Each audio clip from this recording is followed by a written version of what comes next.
Здравейте и добре дошли в днешния епизод.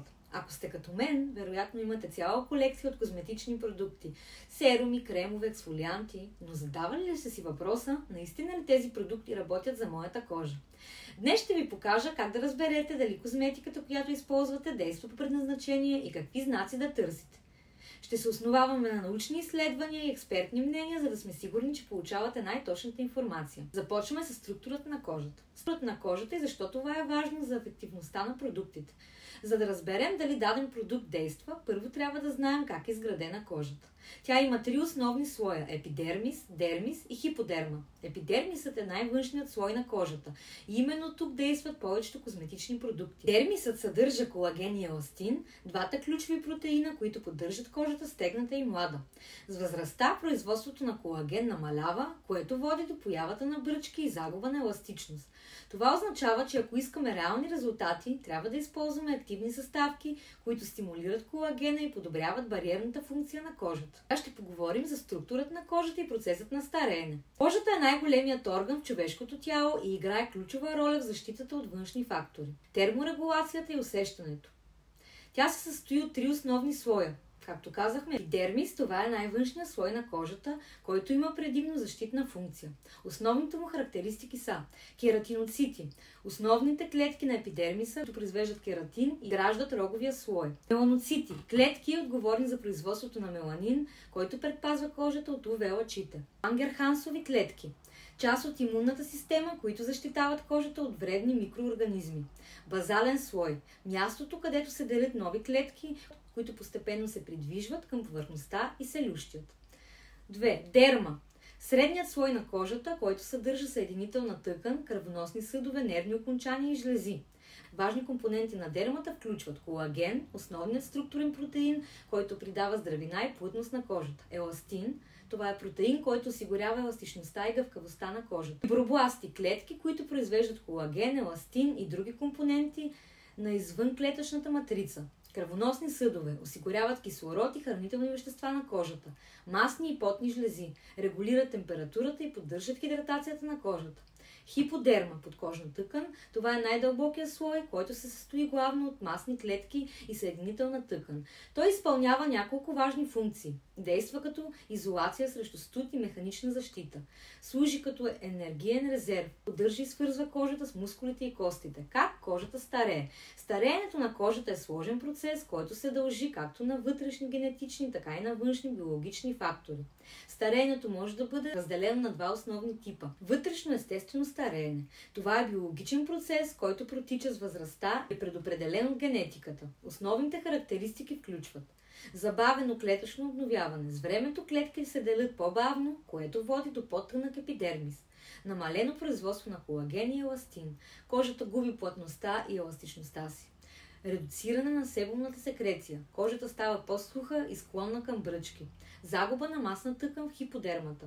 Лицето изглежда по-хлътнало, появяват се фини линии и отпускане на кожата. Следващото е външно преждевременно стареене. То се причинява от фактори на околната среда и начина на живот, като основните вредители са УВ радиацията, фотостареенето, основната причина за преждевременното стареене, която води до разграждане на колагена и образуване на пигментни петна. Замърсяване. Свободните радикали увреждат клетките на кожата, което ускорява стареенето. Тютюнопушене. Намалява притока на кислород към клетките и разгражда колагена. Лошо хранене. Липсата на витамини и антиоксиданти влияе на способността на кожата да се възстановява. Стрес и липса на сън. Увеличават се нивата на кортизол, което разрушава колагена и води до загуба на еластичност. Как да забавим стареенето на кожата? Макар стареенето да е естествен процес, има начин да се забавят признаците му. Номер 1. Защита от УВ лъчи. Използване на слънцезащитни продукти с висок SPF ежедневно, дори през зимата. Носене на шапки и слънчеви очила за защита от УВ радиация. Избягване на слънцето в пиковите часове. Номер 2. Поддържане на хидратация. Прием на достатъчно вода, 2-3 литра дневно. Използване на увлажняващи кремове с хиалуронова киселина и глицерин. Номер 3. Балансирано хранене. Консумация на храни, богати на антиоксиданти, витамин С, Е и А. Прием на омега-3 масни киселини от риба, ленено семе и ядки. Грижа за кожата. Използването на ретиноиди и витамин А за стимулиране на колагеновия синтез. Прилагане на витамин С серум за изсветляване и защита от оксидативния стрес. използване на пептиди и хиалуронова киселина за поддържане на еластичността. Избягвайте вредни навици, спиране на тютюнопушенето, намаляване на алкохола, контролиране на стреса чрез медитация, йога или редовна физическа активност. Достатъчно сън, от 7 до 9 часа качествен сън всяка нощ за регенерация на кожата. Използване на копринени калъвки, които намалят триенето и бръчките. Кожата е сложен орган, който непрекъснато се променя с възрастта.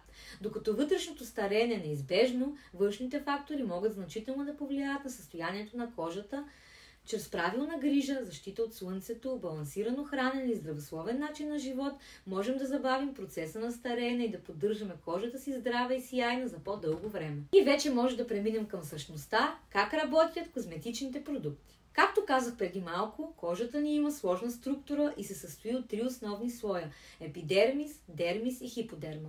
Повечето козметични продукти действат на епидермиса, като подобряват бариерната функция, увлажняват и стимулират обновяването на клетките. Ключови фактори за ефективността на продуктите. Молекулен размер. Например, хиалуроновата киселина с високо молекулно тяло задържа влагата на повърхността, докато нискомолекулната прониква по-дълбоко. pH ниво. Кожата е леко киселинна, pH около 5,5, затова продукти, които съответстват на този баланс, могат да причинят раздразнение или да загубят ефективността си. Активни съставки и тяхната концентрация. Витамин С, ретинол, ниацинамид, всички тези съставки имат доказани ефекти, но само ако са в правилната концентрация. Признаци, че даден продукт действа. Краткосрочни ефекти от 1 до 4 седмици. Хидратация.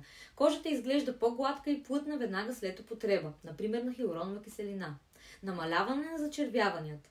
Антиоксидантите, успокояващите свойства, съставки като азелинова киселина или центела, могат да намалят зачервяването за няколко седмици. Средносрочни ефекти от 4 до 8 седмици. Изравняване на тена. Витамин С и ниацинамид намаляват хиперпигментацията, подобряване на текстурата.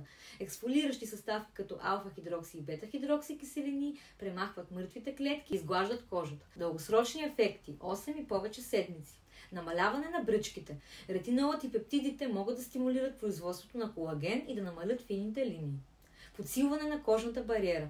Дългосрочната употреба на продукти с церамиди и масни киселини укрепва защитната функция на кожата. Признаци, че продуктът не действа или дори вреди. Незабавно раздразнение. Кожата ви се зачерви, сърби или усетите парене и се появи веднага след нанасяне. Възможно е да имате реакция към някои от съставките. Запушени пори и обриви. Ако започнете да забелязвате повече комедони, черни точки или пъпки, продуктът може да не е подходящ за вас, за вашия тип кожа. Липса на резултати. Ако след 8 до 12 седмици редовна употреба няма видими промени, може би продуктът не е достатъчно ефективен за вас. Как да оценим дали продуктът действа? Водете си дневник за кожата, записвайте как изглежда и се усеща кожата ви в началото и след всяка седмица употреба. Правете снимки. Снимайте лицето си при еднакви условия на светлина всяка седмица, за да проследите резултатите. Фокусирайте се върху дългосрочните промени. Някои съставки изискват търпение, но ако след 12 седмици няма промяна, време е да преосмислите избора си. И така научихме как да разпознаваме ефективните продукти, какво да очакваме като резултати и кога да сменим козметиката си. Ако това видео ви беше полезно, не забравяйте да се абонирате за канала ми и да натиснете камбанката за известия. Оставете коментар с вашите любими и най-ефективни продукти. Ще се радвам да чуя вашите истории. До скоро!